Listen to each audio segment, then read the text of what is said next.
Hello everyone and welcome to this very special live stream. I've never done this before, so hopefully it's all working properly. Just let me know if there are any issues, like if the video is not working or if the audio is not working. Let me know if you can hear me if you're watching live in the chat. I realize that a lot of people might not be able to watch this live, so I'm going to watch it back later. Apparently the video is frozen, so we're off to a good start. Can you still hear me? Hello. Is it working now? Is the video unfrozen? Please let me know in the chat.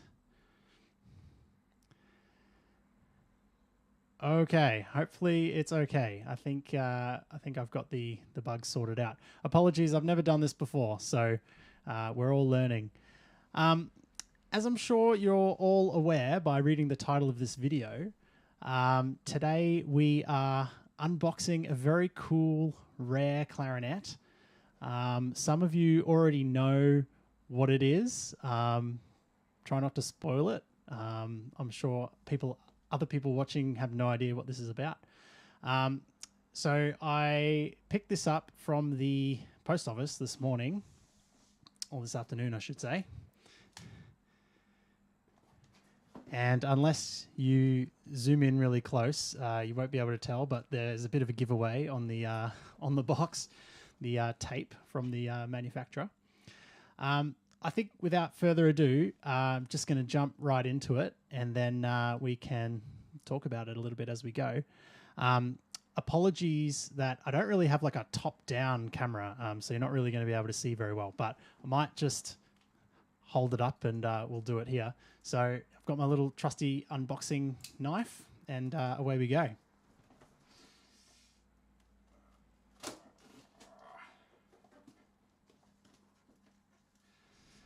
Yes, some people in the chat have already mentioned it does look pretty small.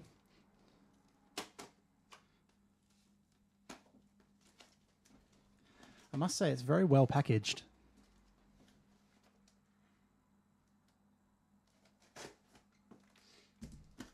Okay, here we go. Moment of truth. Packing pellets. Terrible for the environment.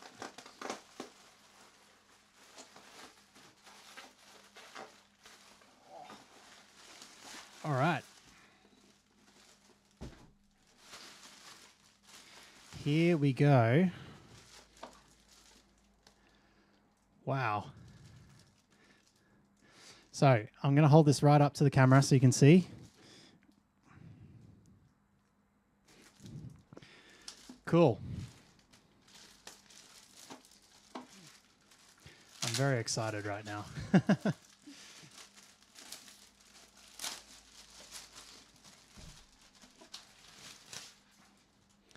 Ooh, okay. Here we have a very nice box, actually. I can't really describe what kind of material this is. It's not your typical clarinet case material. It's almost like a velvety kind of texture to it, but a little bit harder wearing than velvet. All right, here we go. I'm going to unbox it like this for you.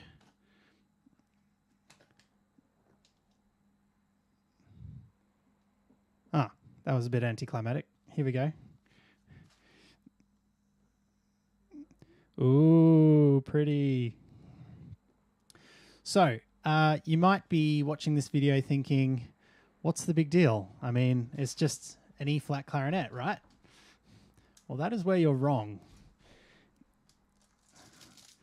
I'm going to take this out of the plastic.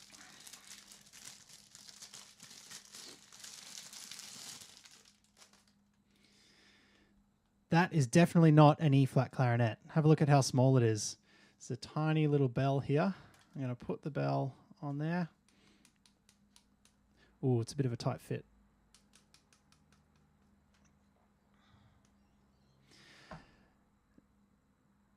Very cute. This is an A-flat piccolo clarinet. Very rare, very small, very loud. Just for a bit of a size comparison, I've got my E-flat clarinet here. This is my E-flat clarinet. It's a Buffet RC Prestige. To be fair, this is a little bit longer than usual because I've got a Phobes extension on the bell, so it's a little bit longer than usual. But here is the A-flat.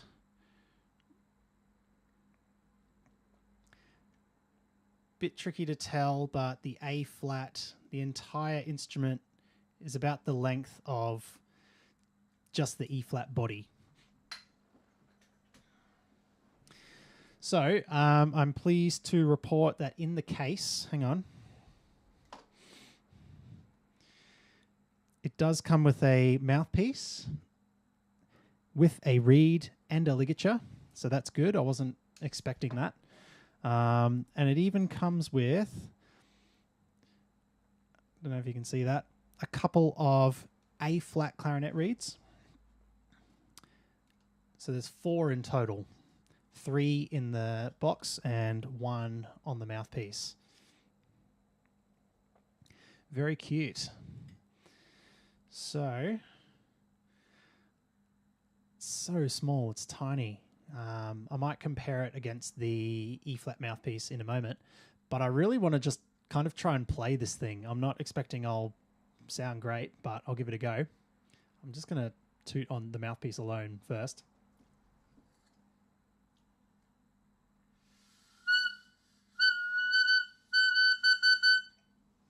Holy moly. Okay, it's working, so that's good. So here's the instrument. Slides in really nice. I might just back up so you can see a little bit better.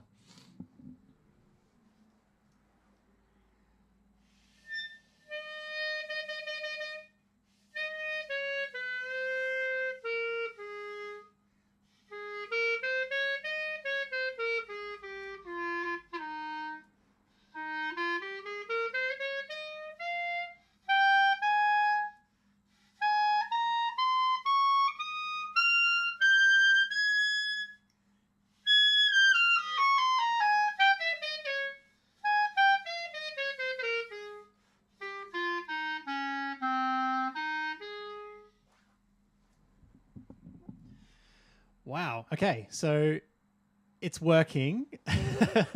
It is very, very small for my fingers. Very difficult to play. If I hold this right up close so you can see, is the camera going to focus? Come on, camera. There we go. So the first finger tone hole is so incredibly close to the second finger tone hole that you, well, at least I feel like hitting that key all the time. And then in the right hand, this little alternate sliver key, I can't even find it. There, that one. It's so small, and yet it still feels like it's in the way. So it's going to take some serious getting used to. I basically am not spacing my fingers at all. They're completely bunched up. So I'll just give it a bit more of a toot. And yeah, if you want me to test specific things, just drop it in the chat. Just double checking in with the chat now. I know someone local to me who has one. He played with our clarinet choir for a while. Yeah, tight fingering. So exactly right. This instrument, I don't really have any real A-flat clarinet repertoire to play on it, but it's going to get used, I think, for clarinet choirs and arrangements for various projects. So that's probably what I'm going to use it for. Is it a Reaper mouthpiece or Vandoren? Excellent question. It's a Reaper mouthpiece. I probably will get a Vandoren for it at some stage, and some Vandoren reeds as well. And I might experiment with some ligatures, although I doubt I'll have anything small enough. I know I've got some spare like soprano sax ligatures lying around, but I doubt they'll fit. I reckon they'll be too big. But yeah, no, it is a Reaper mouthpiece. I've heard that the Vandoren mouthpiece... Well, I should back up. So when it comes to A-flat piccolo clarinets, there seems to be maybe 3, maybe 4 options. You can either get one of these, a Reaper. You can try and get an old LeBlanc, although apparently they have a slightly different bore diameter, and the Vandoren mouthpiece doesn't work great with them, so I've heard. Richard Haynes, a very well-known Australian clarinetist, although he lives in Germany, does a lot of contemporary music. I've been talking to him a lot. He's got a LeBlanc, and he had to shorten his A-flat mouthpiece, his Vandoren mouthpiece, just to make it work with the bore dimensions and things to play in pitch. So I think for now, I'll stick with this one.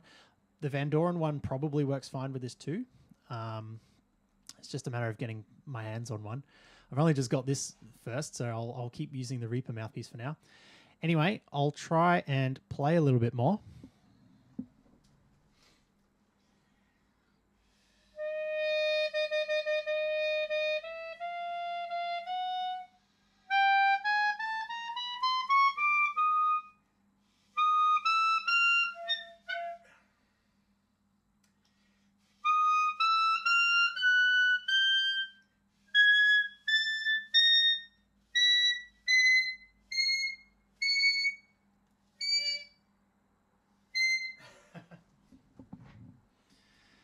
Well, I got to about a G, so that's not too bad. I know a lot of players struggle up there, even just to get an F, although that was probably a little bit flat. I'd have to really dial in some fingerings. But yeah, for now, I think it's working. Let me just check in with the chat again real quick. Sorry. This is quite tricky. I'm doing multiple things at once. Finger spacing is rough. We have 2 at my shop at the moment. 1 French system, 1 German with less rings. Less rings feels like an advantage at that scale for my hands. Amazing. Yeah, cool. A German one with less rings. That'd be really interesting. Hi, Peter. All the dogs in the neighborhood will be showing up now. Yeah, exactly. All right, I'm going to play something. I don't know what I'm going to play. Like I said, I have no repertoire, and I don't really want to be like sacrilegious. I don't want to butcher, Mozart or something else. I think I'll just stick to just, play testing, getting used to the fingering.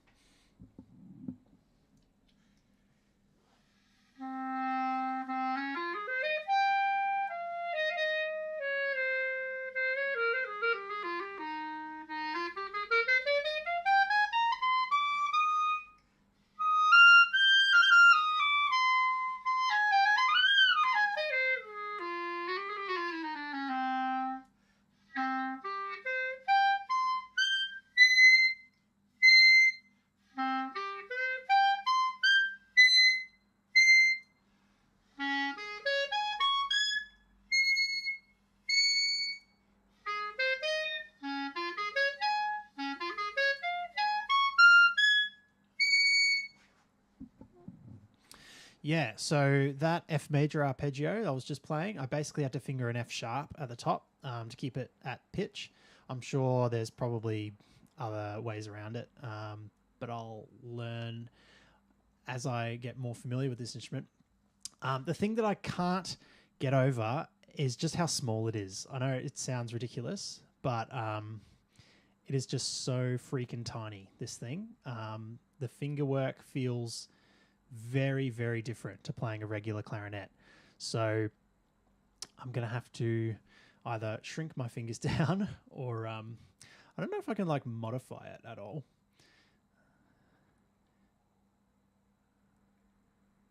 I reckon you probably could. I reckon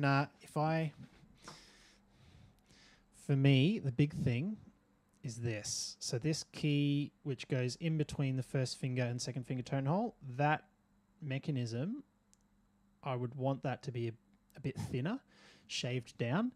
But the problem with that is you're losing a bit of strength in that mechanism. I wouldn't want it to affect how it seals. Also, I've just noticed, once the camera focuses, sorry, it takes a little sec, look at the funky shape of the A key. Is it going to focus? Come on, camera. Here we go. I don't know if you can tell, the shape of that A key is really interesting. It's kind of curved, but like backwards, kind of curved in. It's really very interesting. Did it come with Vandoren reeds or non-branded? Non-branded, yeah. Actually, let me just triple check that. Ah, do you know what? I'm wrong. They are Vandoren. I don't know that the camera's going to pick that up. Come on, camera, focus. Yep. Oh, it's upside down. They are actually Vandoren reeds. So there you go. Very cool. What else can I play on this thing? How does it compare to playing an E flat? Awesome question. I've got my E flat set up here.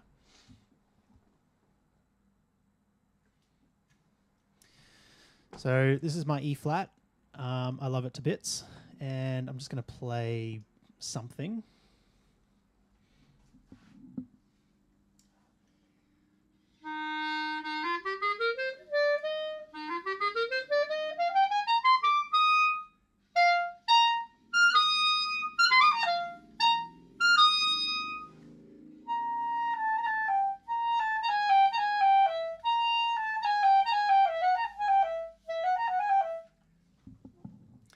Wow. Okay. So playing this, having played the A flat first and then going back to this feels crazy. It feels ridiculous. This feels so easy. This feels like playing a B flat.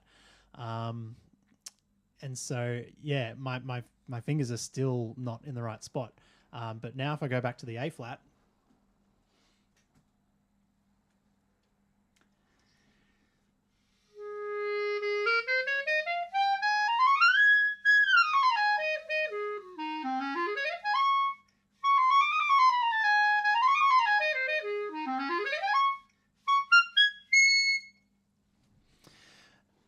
I'm sort of starting to get used to it because I know what I need to do. I need to really bunch my fingers up, you know, which we tell our young students all the time not to do. We tell them to space their fingers out.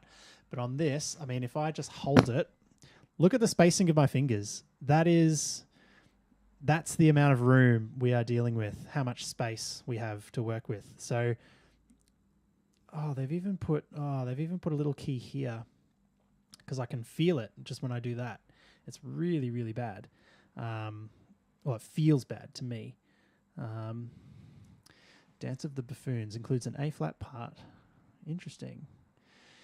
Yeah, there's a fantastic video. In fact, there's a few fantastic videos on YouTube of this instrument. Mainly Giovanni Di Lorenzo playing the Reaper. Very, very good. He's kind of the champion for this instrument, the A-flat, making it a solo voice. But the video that I'm thinking of is by Brett Newton, where he talks about a bit of the history behind the instrument and the repertoire that's available for it. I might have to pick his brain and try and get some actual A-flat music. So, yeah, for those of you that don't know, the A-flat piccolo clarinet was really kind of popular in Italian military bands and also a little bit in Austrian military bands or marching bands. So there are pockets of, I guess, literature that kind of call for it, but it never really took off to be its own sort of solo instrument, really used for just the top voice in an ensemble. It's also worth mentioning there is also a high G clarinet, so a semitone lower than this, which basically is like the A clarinet to the B flat or the D clarinet to the E flat. There's the A flat and the G clarinet as well. And Brett talks about that a little bit more in his video, along with there were experiments of high B flat and a high C clarinet above these ones.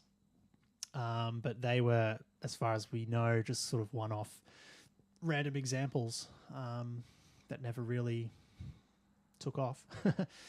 Yeah, what else can I say? What else can I do with this? Let me play some sacrilege. If I play some E-flat repertoire on this, don't hate on me too much, too bad, but I'll play something. Here we go.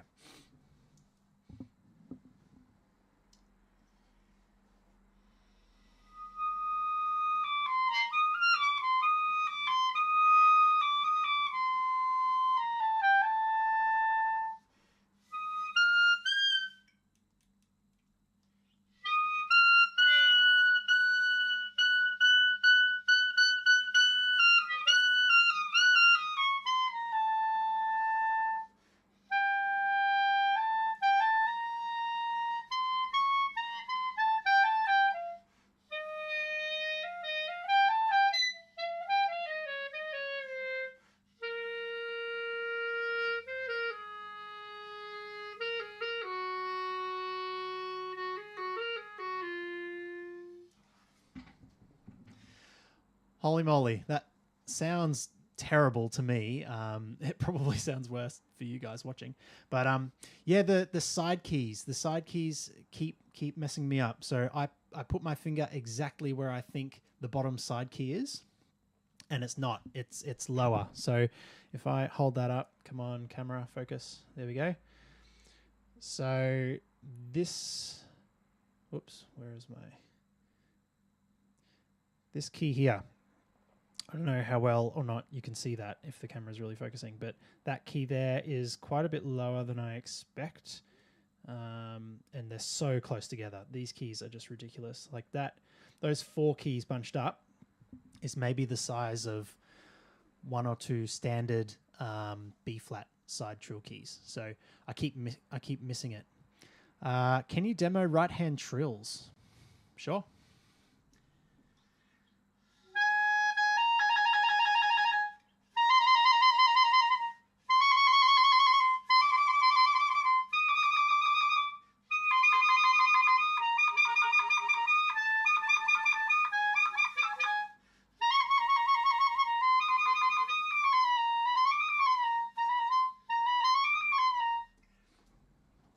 I find that really hard going chromatically. Oh, the trill keys? Yeah, sure.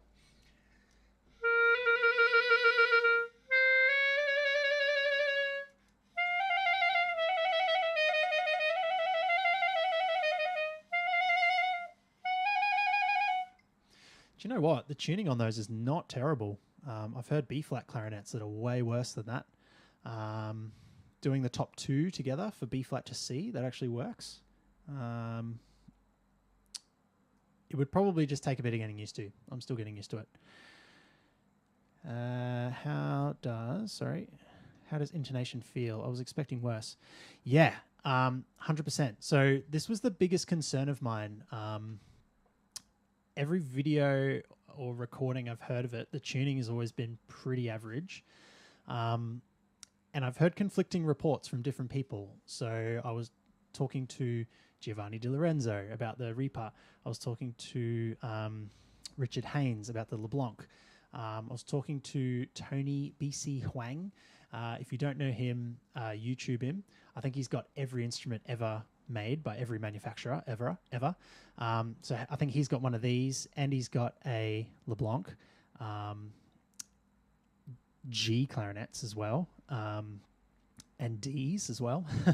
And he was saying, yeah, that the Reaper is actually a bit better than the LeBlanc, probably because they have a different bore size. And so when people put a Vandoren on the LeBlanc, it doesn't really work. So I think a Vandoren on this might go all right. Briefly touched on earlier, yeah, when it comes to A-flat clarinets, there seems to be about 3 or 4 options. You can either get one of these or a LeBlanc, although they're exceedingly rare now and very expensive, and the tuning on them is a bit wacky. Or you get one kind of custom made by either like Schwenk and Segelka or Stefan Fox, or there are a few other makers that'll make one for you. Martin Fogue is another one. And I kind of put out some inquiries when I was looking to get one of these, and I said, you know, how much does it cost to make them? You know, are they pre-made, or do you just make them to order? How long is it going to take? Martin Fogue was going to take about 8 to 9 months to make one. And when I messaged Reaper, they said, yeah, we've got one. We've got one here. It's in stock, ready to ship. So I was like, great, that's amazing. So yeah, I ended up going this route, and I think it's worked out pretty good. Overall, the intonation, it feels okay. Hopefully it sounds okay.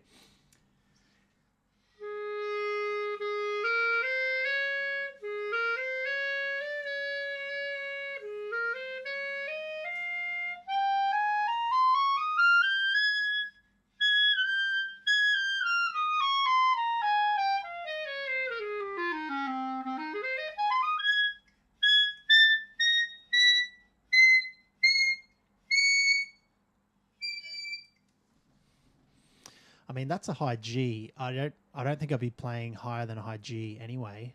Most people's limit is a high F. So yeah, I think the intonation's actually not bad on these. Can recommend the Reaper A flat piccolo clarinet. Was very expensive. but worth it. Actually, that was another question I had. Was the instrument wood or is it plastic? It's wood. Yeah, it's wood. And the keys look silver plated. It actually looks really nice. And the mouthpiece and reeds and ligature that it comes with seem fine. So that's very good. And it's got quite a nice case as well, because I was worried about that. I was worried, was I going to have to, put it in a different case? So yeah, very good. I'm excited. And as long as I get some repertoire to play on this thing, it'll sound really cool.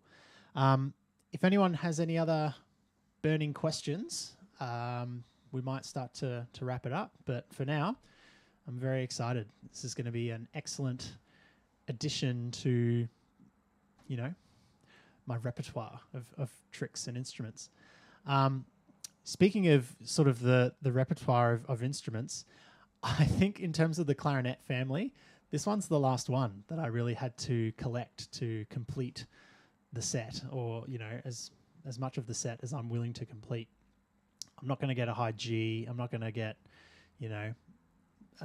Bassett, clarinets in B flat and A. I did end up buying a Bassett horn, so that's that one ticked off the list. What was the cost roughly, Peter? It depends based on the exchange rate and where you are and where you buy it. But if you go to the Ripamonti website, sorry, I shouldn't call it Ripamonti website.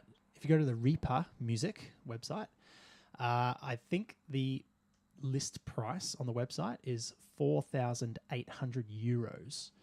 So that's a lot in any currency, but yeah, it depends on where you are and when you buy it. I didn't end up paying that full price. There was a bit of a discount there, so that's good. But yeah, still a very expensive investment. You sound excellent on it. Oh, thank you very much. Yeah, it's I've done a lot of E flat playing, which I think helps. When I'm playing up high like that, I'm really having to squeeze isn't the right word, but I'm just having to really keep everything firm and high, if that makes sense. If you're a good E flat player, then you'll know how to approach this instrument. I think that's why a lot of people that play this kind of struggle to get around an F, and they struggle to get the pitch up high enough, kind of when they get past thumb C. So, if you are a good studied, E flat clarinet specialist, this will be fine. The hardest thing for me, at least, is getting used to this finger placement. Like, look at that finger placement. If anyone had that finger placement on a B flat, it'd be atrocious. But that's what it is. That's what you need to do. And even now, I feel like I'm knocking this key here, and I feel like I'm knocking this. I can't believe they put that alternate key there. I might take that off. And I feel like I'm knocking that. So, yeah, that's going to be the big challenge, I think, for me. Yeah, great. So, unless anyone else has any burning questions, we might start to wrap it up. I will do a few more videos on this, but for today, it was just supposed to be a bit of a live unboxing. I don't think my big fat fingers would fit on it. Already tight on my E flat. Up until this very moment, I thought the same thing. I thought, because I've done a lot of E flat playing, and even I feel a bit, restricted on E flat. I feel like occasionally I'll knock keys that I don't mean to. But when I picked up the E flat just before, after having played this, it's like night and day difference. It feels like it's just a B flat. It feels easy. So yeah, that's the A flat piccolo clarinet by Reaper Music. If you have any questions, leave them in the comments down below. I'll probably drop a few links in the description once this is finished. I might link the YouTube pages of a couple of players that I mentioned. And I might even link the recording of the sort of splash screen before the live stream started.